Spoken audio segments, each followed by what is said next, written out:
Losing something could be difficult.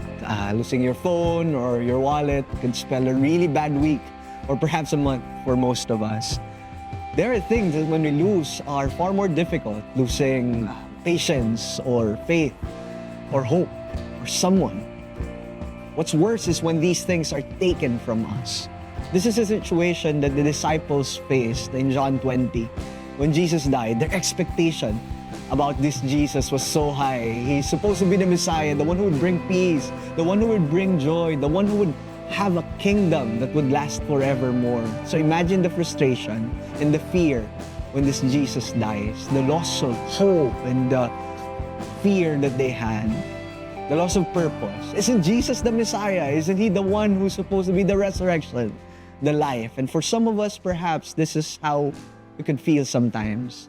In the midst of the fear, this is how God meets us. In John 20, verse 19, He says, "On the evening of that day, the first day of the week, the doors were being locked where the disciples were for the fear of the Jews." They were afraid of what the Jews could do to them. And in the midst of that, Jesus came and stood among them and said, "Peace be with you." In the midst of fear, God meets them with His peace, the resurrected Jesus. And this is what happened next. When He said this, He showed them His hands and His side. Then the disciples were glad when they saw the Lord. From fear, God brings peace, and that produces joy. And this is the message of the resurrection of the King. The resurrection that brings restoration of joy. The presence of God that brings peace, that drives away all fears.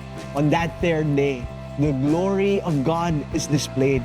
The Lord of the universe has overcome. No stone can stop the King.